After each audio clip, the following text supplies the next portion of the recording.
Anda kembali dalam iNews Prime. Saya lanjutkan berdialog bersama dengan Mbak Sani Budiantini dan juga Mbak Jenny Cortez yang ada di sini. Saya ke Mbak Sani terlebih dahulu. Mbak Sani, kita paham bahwa Raja Dangdut mengingatkan kita sebetulnya bahwa jangankan narkoba, begadang saja sebetulnya dilarang begitu jika tidak ada manfaatnya. Namun ini narkoba begitu, yang jelas-jelas mudaratnya ada begitu. Betul. Saya ingin tahu bagaimana kemudian artis-artis yang tampil di layar kaca seperti ini bisa memberikan image yang tidak diharapkan oleh para fansnya atau para penonton atau pemirsanya. Ya, tentunya sih mereka berharap tidak ketahuan, tidak tertangkap ya. Jadi tetap image-nya positif. Namun ketika ditangkap ya apa boleh buat, sudah memang jadi bukti begitu. Bisa disembunyikan ya itu ya? Iya. Ya, ABJ bisa sembunyi-sembunyikan, Be.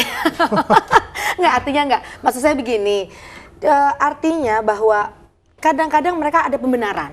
Mindset mereka pembenaran bahwa mereka dituntut kerja keras, kreativitas tinggi, dan terkadang tidak bisa tidur karena memang mengejar pentas berikutnya lagi. Jadi begitu. mereka korban. Jadi begitu. mereka pembenaran bahwa ini dipakai untuk membuat staminanya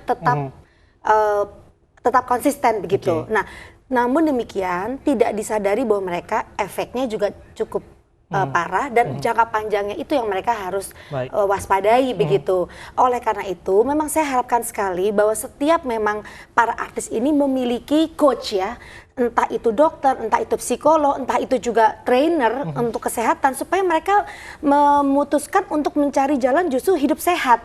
Jadi bagaimana punya stamina bagus seperti atlet lah begitu ya. Paling tidak punya mental antisipatif mental yang bagus, obat yang benar begitu kan. Jadi tidak memakai jalan pintas tapi kemudian efeknya juga bumerang buat mereka begitu. Saya ke Mbak Jenny. Mbak Jenny, ada informasi penting sebetulnya yang saya tanya sebelum jeda di segmen sebelumnya soal premis ataupun dugaan bahwa klub malam itu kerap kali dikategorisasikan atau dikonotasikan bahasanya sebagai tempat klub malam. Benar demikian? Oh, mohon maaf, tempat beredarnya narkoba. Benar demikian? Kalau beredarnya aku nggak ngerti. Cuma kalau yang make ada pasti ada yang make ya. Cuma aku kan nggak perhatiin siapa yang make kan. Cuma biasanya kalau untuk narkoba tuh mereka gampang dapetnya gitu. Gitu aja sih. Barangkali ini yang ingin kita sampaikan langsung kepada Pak Kasat Narkoba Polres Jakarta Barat AKBP Suhermanto. Barangkali Anda bisa menyampaikan apapun soal pengalaman Anda atau barangkali soal ciri-ciri ataupun kehidupan di klub malam yang penting untuk diawasi oleh aparat kepolisian. Silakan Mbak Jenny. Apaan ya? Hai Pak. Ya, jadi memang tempat hiburan malam. Halo. Ya silakan Mbak Jenny. Iya, kalau masalah beredarnya narkoba bisa di mana aja, nggak hanya di klub ya. Dan siapa pengedarnya Jenny nggak tahu. Cuma memang benar ada beberapa orang yang memakai narkoba pada saat di klub. Karena kan imajinasi orang kan beda-beda. Ada yang sukanya minum, ada yang sukanya narkoba. Yang aku tahu hanya seperti itu gitu. Kalau aku udah berhenti total, Pak. Aduh, takut, Baik, Pak. silakan Saya ditanggapin. takut mati, Pak. Pak Kasat Narkoba. Saya takut mati, Pak. Itu yang ditakutin dulu. Udah parno, Memang dari Pak. beberapa kasus yang kita tanganin, yang pernah kita tangkap, ada beberapa tersangka yang kita amankan dari beberapa tempat hiburan ataupun tempat-tempat lain. Karena sekarang peredaran narkoba yang lagi marak kan sabu. Sabu ini bisa dipakai oleh pengguna itu tidak hanya di tempat hiburan, bisa dipakai di rumah, bisa dipakai di toilet ataupun di tempat-tempat lain. Jadi yang perlu kita waspadain saat ini adalah jangan sampai kita sendiri, keluarga ataupun teman-teman terdekat sampai terkena dari bahaya narkoba ini. Untuk urusan di klub malam, sebagaimana Anda sampaikan tadi, Anda barangkali punya gambaran tentang ciri-ciri khusus pengedar ataupun kemudian himbauan bagaimana antisipasi yang harus dilakukan, karena kan di klub malam itu ramai sekali begitu Pak, dan kemudian kita tidak mengenal juga orang-orang yang ada di sekitar kita, barangkali karena ada pengaruh dari alkohol. Ya. Jadi kalau di tempat hiburan untuk melihat ciri-ciri orang yang menggunakan narkoba itu secara fisik bisa kelihatan dia hiperaktif ya. Hiperaktif, dia asik sendiri dengan alunan musik. Itu bisa identifikasikan bahwa dia sudah terkena pengaruh dari narkoba. Dan apakah kemudian pengecekan ataupun inspeksi secara rutin juga dilakukan oleh aparat kepolisian khususnya Jakarta Barat di tempat-tempat klub malam yang ada di teritori hukum Anda, Pak? Kita sering melakukan razia bersama antara Polres Jakarta Barat dengan BNN, dengan aparat lainnya untuk melakukan pengecekan peredaran narkoba di tempat-tempat hiburan.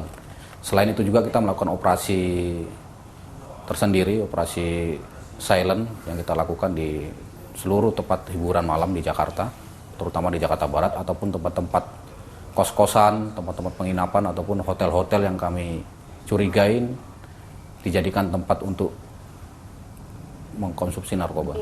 Baik, Pak, terakhir ini pertanyaan saya, Pak. Bagaimana kemudian menjaga kredibilitas aparat kepolisian? Polri itu kolega Anda, kemudian barangkali unit Anda begitu, untuk terhindar dari opini masyarakat bahwa kerap kali ada skenario penjebakan oleh aparat kepolisian ketika melakukan penggerebekan narkoba begitu.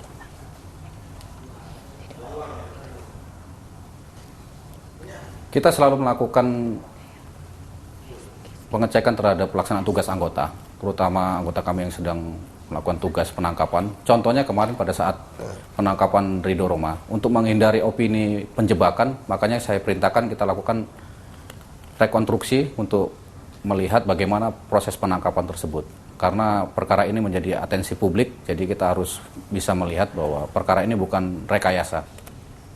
Baik, terima kasih AKBP Suhermanto, Kasat Narkoba Polres Jakarta Barat sudah berdialog bersama kami, memberitahu apa yang sebetulnya sedang ditangani saat ini, khususnya kasus Ridho Roma, artis yang terjerat narkoba. Terima kasih Pak Polisi. Kita kembali bergabung bersama dengan dua narasumber kita di sini. Mbak Sani, ada yang Anda ingin komentari? Ya, saya ingin komentari bahwa memang ini sudah menjadi warning signal yang luar biasa bagi kita para orang tua, di mana sudah tidak lagi hanya di kalangan universitas, SMA, SMA, bahkan di SD ya. Jadi bagaimana mafia-mafia pengedar narkoba ini sudah masuk dalam jenjang SD, karena saya juga mendapatkan klien jenjang SD di mana mereka mengharapkan akan lebih lama lagi mengalami kecanduan tersebut dan mereka akan menjadi pelanggan tetap begitu. Oleh karena itu saya menghimbau dari pemerintah juga bagaimana tidak hanya kuratif tapi antisipatif begitu, benar-benar disosialisasikan. Karena saya lihat bahwa masih pasif ya, tapi belum menjadi suatu program sekolah yang benar-benar rutin disosialisasikan setiap tahunnya begitu, supaya mereka benar-benar anak-anak generasi muda ini paham akan bahayanya dan bagaimana antisipasinya, terutama adalah dalam pergaulan itu terkadang teman dekatlah yang bisa mempengaruhi kita, yang tidak memakai menjadi memakai. Jadi bahaya itu di sekitar kita, bahkan di orang terdekat kita. Oleh karena itu kita harus memiliki sangat banyak knowledge tentang zat-zat terlarang dan adiktif ini, kemudian juga bagaimana say no untuk drugs ya, dan bagaimana mengembangkan hidup yang sehat secara psikologis, mental maupun spiritual. Menurut saya ketahanan mental generasi kita ini akan menjadikan juga fondasi untuk negara kesatuan Republik Indonesia. Seperti saya itu. Kembali ke Mbak Jenny. Mbak Jenny, disebutkan tadi bahwa teman terdekat itu bisa menjadi bahaya persuasif kita menggunakan narkoba begitu. Bisa juga sebetulnya katakanlah teman dekat dalam konteks keluarga bisa menjadi penangkal ataupun perisai untuk itu gitu. Saya ingin tahu bagaimana peran keluarga Anda untuk menguatkan Anda terbebas dari jerat narkoba yang pernah Anda lalui selama 6 tahun. Iya, yang pasti sih orang tua ya. Jadi mereka tahu, tapi mereka nggak ngebahas lagi soal narkoba. Itu yang akhirnya aku sadar sendiri, yang oh ya kasihan mama, kasihan papa. Jadi akhirnya aku tadinya nggak di rumah, tadinya nggak kos kan. Terus akhirnya aku pulang ke rumah deket sama orang tua. Udah akhirnya semua bisa berubah ya, yang pasti olahraga. Aku olahraga Muay Thai, olahraga CrossFit untuk hal yang positif ya. Karena banyak hal-hal yang negatif yang akhirnya efek sampingnya sampai detik ini masih aku alami gitu. Masih dirasakan? Masih. Terakhir, ini menit terakhir saya berikan kepada Anda untuk menyampaikan secara langsung kepada pemirsa.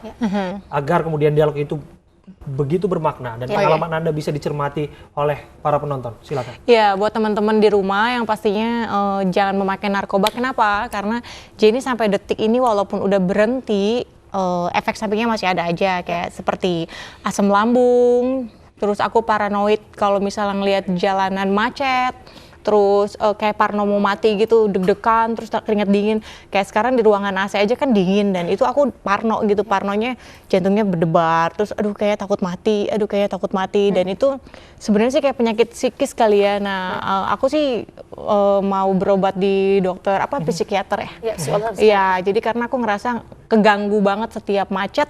Baik. Aku takut deg-degan, takut mati, terus ngelihat hujan besar, aku juga sama takut mati juga. Jadi semua hal yang menurut orang lain biasa aja, itu menurut aku, aduh, takut mati gitu loh. Kayak orang gila sih sebenarnya. Dampak buruknya sangat banyak, begitu kita sudah tangkap pesannya. Mbak Jenny Cortez, terima kasih Mbak Sani Budiantuni, psikolog yang sudah berbincang bersama kami pada petang hari ini. Dan pemirsa, demikian usai sudah dialog kami dalam iNews Prime pada malam hari ini.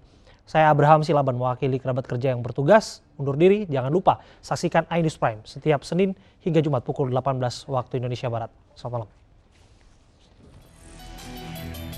Sorry.